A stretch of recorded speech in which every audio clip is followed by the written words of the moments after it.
네, 안녕하세요 여러분, 사리아입니다. 굉장히 오랜만이네요. 뭐 여러분들 입장에서 오랜만이 아니라고 느끼실 수도 있는데 제 입장에서는 7개월 만이거든요. 이제 다시 영상을 제작을 하고 활동을 할 텐데 뭐 정리할 거는 정리 좀 하고 짚을 거는 좀 확실하게 짚고 넘어가야 깔끔할 것 같아서 오늘은 저에게 그동안 무슨 일이 있었는지, 그리고 그동안 방황하면서 깨달은 것들에 대해서 얘기를 좀 해보려고 합니다. 일단 좀 추우니까 안에 좀 들어가서 얘기할까요?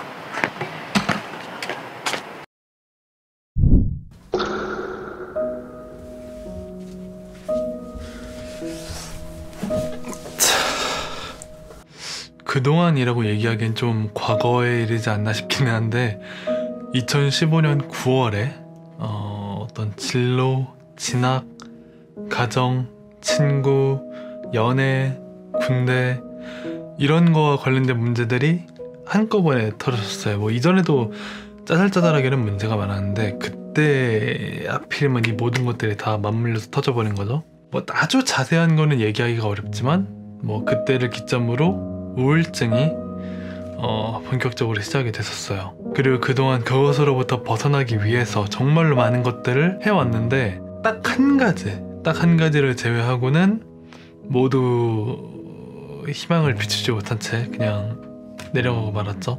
아무리 날밤을 새며 연구하고 시도하고 진짜 탈진이 일어날 정도로 열심히 해도 항상 일은 좀 뭔가 잘못되어 갔었어요. 그럴 때마다 저는 절망했고 우울증이 더 심해져 갔죠. 날이 갈수록 죽고 싶다라는 생각에 사로잡혀 갔어요.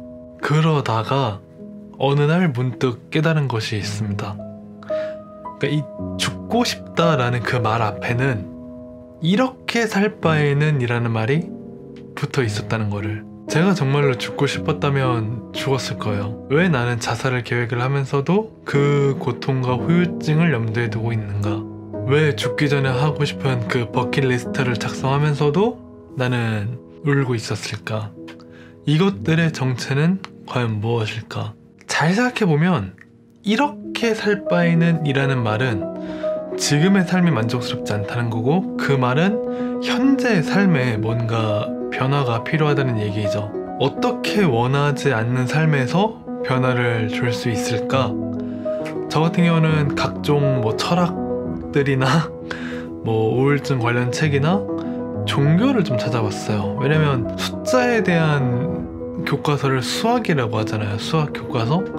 저 같은 경우는 종교가 인생을 다뤘다고 생각을 했어요. 그러니까 인생에 대한 교과서인 거죠. 생로병사를 다 다루고 있으니까. 그 중에서 불교에서 가장 큰 해답을 찾았는데, 사실 저는 과학을 굉장히 좋아해요. 그런 과학을 좋아하는 입장에서 불교는 굉장히 흥미로웠어요. 여러분들은 혹시 불교가 원래 종교가 아니었다는 사실 알고 계시나요? 원래 불교는 종교가 아니었어요. 종교화가 되었지만. 그래서 저에게 있어서 어떤 그런 석가모니 부처라는 자는 어떤 신적 존재가 아니라 정말 그냥 아리스토텔레스나 플라톤, 뭐 공자, 이런 현자 혹은 그냥 수행자로서 한 명의 인간으로서 다가왔죠. 신도 아닌 인간이 도대체 그분이 한 얘기가 무엇이길래 수천 년이 지난 지금까지도 내려져 오고 있고 사람들에게 영향을 끼치고 있는가? 그 깨달음의 가치가, 깨달음이라고 보통 불교에서 얘기하잖아요. 그 가치가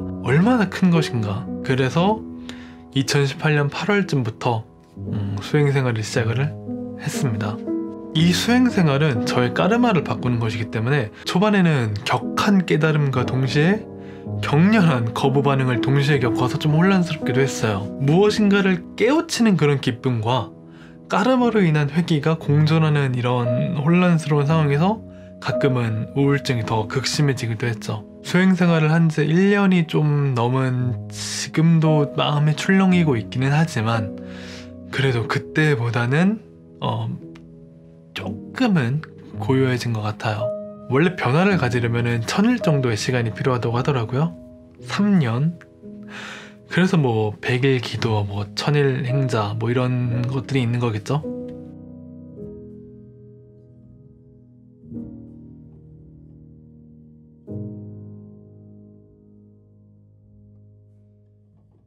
일본어 공부 영상의 반응은 굉장히 흥미로웠어요. 사실 잘 생각해보면은 그 영상 자체는 똑같은 영상이거든요. 그런데 어떨 때는 굉장히 친근하게 다가가기도 하고 어떤 때는 보시다시피 격렬한 거부 반응을 일으키기도 하죠. 그렇다면 그 영상의 좋고 나쁨이라는 것이 그 영상에 존재하는 것인가? 아니면 사람들이 인식하기에 존재하는 것인가? 그 영상의 본질에는 좋고 나쁨이랄 게 없어요. 다만 그 영상은 그것일 뿐이다. 이걸 좀 더 이해하기 쉽게 얘기를 하자면 뭐 예를 들면 여기에 똥이 있다고 해보죠. 이 똥이라는 것이 방 안에 있으면 굉장히 더러운 치워버려야 될 오물이 되지만 이것이 밭으로 가면 소중한 우리가 취해야 될 거름이 되죠. 그렇다면 이 똥은 더러운 것인가 소중한 것인가? 똥은 더러운 것도 아니고 소중한 것도 아니고 다만 똥은 똥일 뿐이다. 이게 바로 똥철학이에요. 똥은 똥이다. 이걸 이제 좀 더 고상하게 얘기하면 산은 산이요 물은 물이로다. 이렇게 얘기하니까 되게 고상하게 들리죠? 근데 이게 앞에 얘기했던 거랑 똑같은 얘기예요. 산은 산이고 물은 물이고 똥은 똥이고 나는 다만 나일 뿐이다.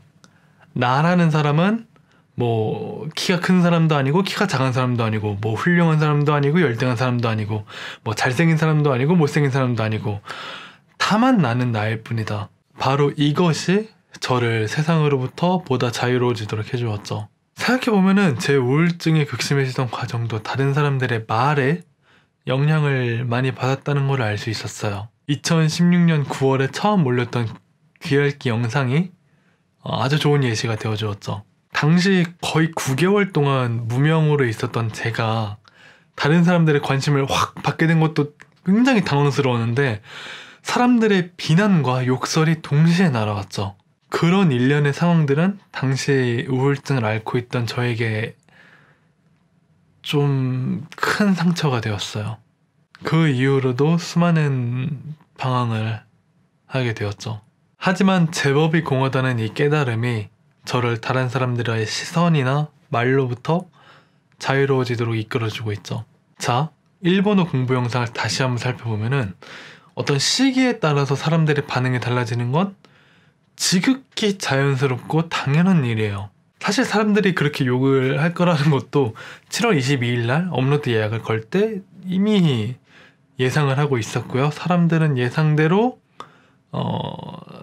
시국을 언급하면서 싫어요와 비난을 행동했죠. 지극히 당연한 현상이 지극히 당연히 일어나고 있음을 바로 그것을 알아차리는 것, 바로 그것이 그 영상의 수많은 싫어요와 비난의 댓글 속에서도 내려가지 않은 진짜 이유였습니다. 그러니까 뭐 누군가를 저격하거나 뭐 시대를 비판하는 것이 아니라 나의 깨달음을 공고화시키는 것이 진짜 이유였다는 얘기죠.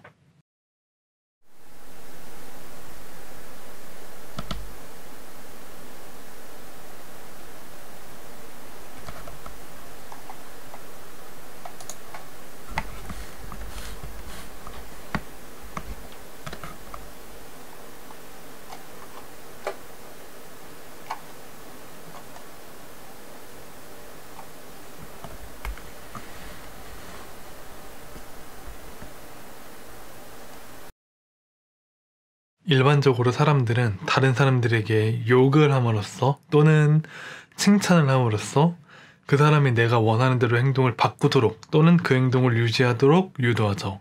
이거는 뭐 유튜브라든지 뭐 어떤 사회단체라든지 뭐 정치, 뭐 대형 기업 뭐 이런 우리 주변에서 흔하게 볼 수 있는 것들이에요. 이것이 잘못됐다 뭐 이런 얘기가 아니라 대중가요와 인터넷 매체에서는 이런 식으로 다 얘기를 하죠. 그런데 이것을 진심으로써 행하는 사람들이 얼마나 될까? 특정 종교의 성인이라고 부를 수 있는 예수님과 부처님마저도 모든 사람들을 만족시킬 수가 없었다면 그것이 불가능하다는 의미가 아니라 애초에 그럴 필요가 없다는 얘기가 아닐까? 애초에 다른 사람들에게 칭찬만 받는다는 것도 사실은 자유롭지 못하다는 것이 아닐까? 칭찬을 받거나 비난을 받거나의 선택, 그것을 넘어선 다른 무언가가 있진 않을까? 화가 날 때 화를 내거나 화를 참거나가 아니라 그건 너머에 다른 무언가가 있진 않을까?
제가 크게 깨달은 것 중 하나가 이건데요. 우리는 의미가 없다는 것.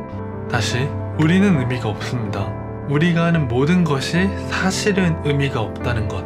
뭐 어떤 공부, 시험, 공무원, 뭐 대기업, 사회적인 지위, 명예, 취미까지도 이런 모든 것들이 사실은 의미가 없다는 것입니다. 그래서 허망하다가 아니라 오히려 그렇기 때문에 우리에게 희망이 있는 것이다. 취직이나 시험 합격에 의미가 없기 때문에 우리가 좌절해서 벗어날 수가 있고, 어떤 지위나 위치라는 것에 의미가 없기 때문에 우리가 그 무거운 책임으로부터 자유로워질 수가 있고, 자신이 좋아하고 하고 싶은 일에도 의미가 없기 때문에 우리가 가지게 된 괴로움을 소멸시킬 수가 있다. 다시, 이 세상의 모든 것에는 의미가 없습니다. 그럼에도 하고 싶거든, 하고 싶은 것이 있거든 해라.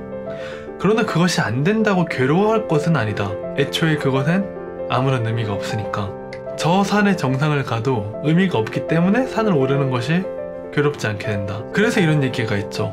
원은 세우되 욕심은 버려라. 어떤 일을 함에 있어서 지치거나 힘든 것이 아니라, 지치거나 힘든 건 이해가 되지만 괴로움이 따른다면 그것은 욕심이다. 아무리 지치고 힘들어도 괴롭지 않다면 그것이 바로 자신의 원이다. 제가 깨달은 것 중에서 가장 크다고 얘기할 수 있는 깨달음인데요. 이게 무슨 의미냐면, 예를 들어서 뭐 누군가가 저를 납치를 해서 강제로 마약을 주입했다라고 했을 때 저는 분명히 그 후유증으로 마약 중독자가 될 겁니다. 그것은 분명 그 누군가의 잘못이고 그의 범죄이지만 그것으로 인해서 괴로울 것인가 아닌가는 내가 선택할 수 있다는 의미입니다. 여러분은 이해가 되시나요? 저도 처음에는 이게 이해가 잘 되지 않았어요. 아니, 분명 저 사람 때문에 내가 괴로운 게 아니냐, 저 사람이 범죄를 저질러서, 저 사람이 나한테 욕을 해서, 비난을 해서, 뭐 염산을 뿌려서 내 삶이 망가진 것이 아니냐. 그렇지 않다. 그 사람이 범죄를 저지르고 잘못을 저지른 것은 분명하지만 그것으로 막 괴로워할 것인가 아닌가는 자신이 선택할 수 있는 것이다. 저도 이거를 진정으로 이해하고 깨닫는데 1년 정도의 시간이 걸렸기 때문에 지금 이 자리에서 짤막한 영상으로 이해시킬 수도 없고 이해하기도 어렵고, 그리고 솔직히 그러고 싶지 않은 사람도 많을 거고요. 저도 그렇게 하고 싶지 않기 때문에 여기서 더 깊게 얘기하지는 않을게요. 이 영상은 어떤 깨달음을 전하는 전도의 자리가 아니라 내가 무엇을 깨달았는가 이거를 알리는 자리이기 때문에 나중에 기회가 되고 니즈가 있으면은 그때 가서 하나씩 풀어보도록 하겠습니다. 어쨌든 다시 원론으로 돌아와서, 세상 사람들은 저를 괴롭게 할 수 없게 될 겁니다. 그들의 말로 행동으로 저를 괴롭게 할 수 없게 될 겁니다. 미래형으로 쓰는 이유는 제가 아직은 많이 모자라고 부족한 존재이기 때문에 가끔은 마음이 출렁일 때가 있어요. 정말 솔직히 얘기하면 이것을 이해하고 깨달았기는 하지만 아직 까르마까지는 완전히 바뀌지는 못했어요. 그리고 아직도 무의식의 상당한 부분은 그대로이기 때문에 다른 사람들의 행동에 상처를 받기도 하고, 누군가가 압력을 가한다면 많이 불안해지거나 움츠리는 경우도 있고, 또 다시 우울함에 사로잡히는 때도 분명히 있을 겁니다. 다만 확실한 것은 저는 이것들을 점점 더 빨리 알아차리고 있고 괴로움으로부터 점점 더 자유로워지고 있고 결국에는 이런 모든 것들로부터 자유롭게 되겠죠. 다른 사람의 말이나 행동으로부터 자유로워진다는 거는 그거를 무시하겠다는 것과는 다릅니다. 오히려 그것을 무엇보다도 직시하겠다는 의미가 되는 거죠. 이제 슬슬 마무리할 시간이네요. 저는 아티스트입니다.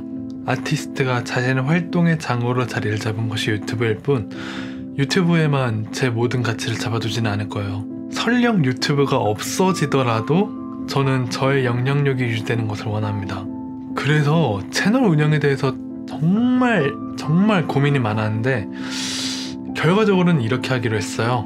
이미 꽉 찬 도화지에는 무엇 하나 새로운 것이 추가되어도 잘 눈에 띄지가 않습니다. 그래서 새로운 도화지를 만드는 거나 다름없는 새로운 채널을 만들었어요. 그 채널에서는 정말 예술인으로서의 제 모습을 볼 수 있을 겁니다. 영상으로 표현하는 예술, 비디오 아트, 어떤 철학과 가치관, 지금 여러분들이 보시는 이런 형식의 얘기가 철학과 가치관에 해당하는 얘기겠죠? 다만 새로 만들어진 채널을 이곳에 홍보를 하게 되면 예술에 관심이 있거나 하다못해 저한테 관심이 있거나 이런 게 아니라 그냥 궁금하니까 아니면 그냥 일단 눌러봐야지 이런 경우가 발생할 확률이 높아요. 그렇게 유입이 된다면 그것은 장기적으로 채널에 좋지 않은 영향을 끼칠 거라고 생각을 하기 때문에 여기다가 그 채널을 홍보하지는 않을 거고요. 하지만 이 영상을 보고 있으시다면 이미 그 채널에 티저 영상이랑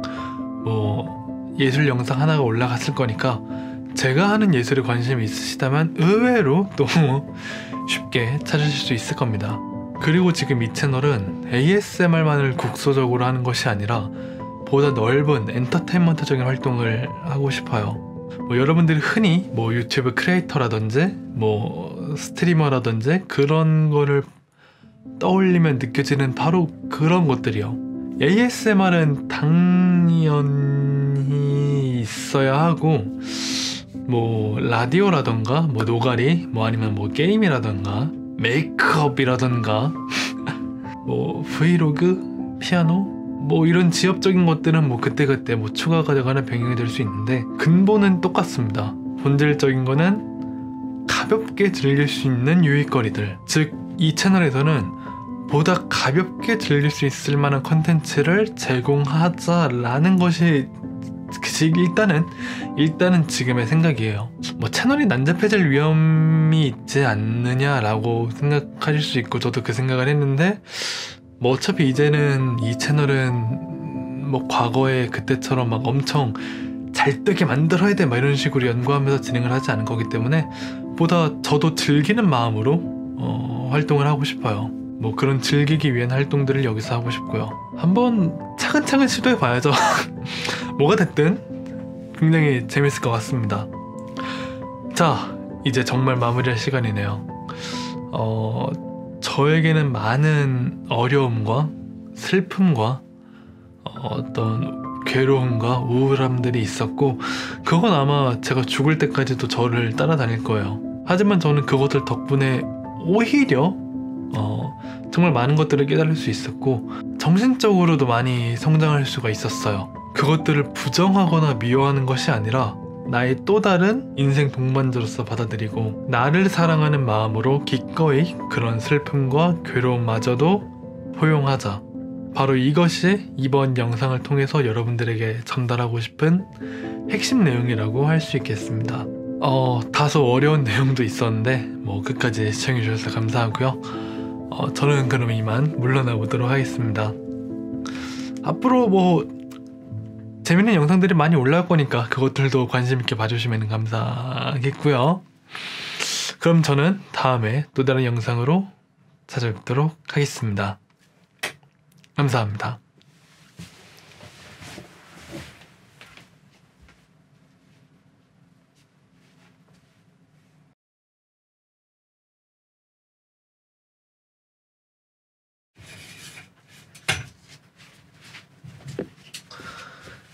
근데 이거 카메라 화질 되게 좋지 않나요? 지금 이게 이번에 제가 새로 산 카메라예요.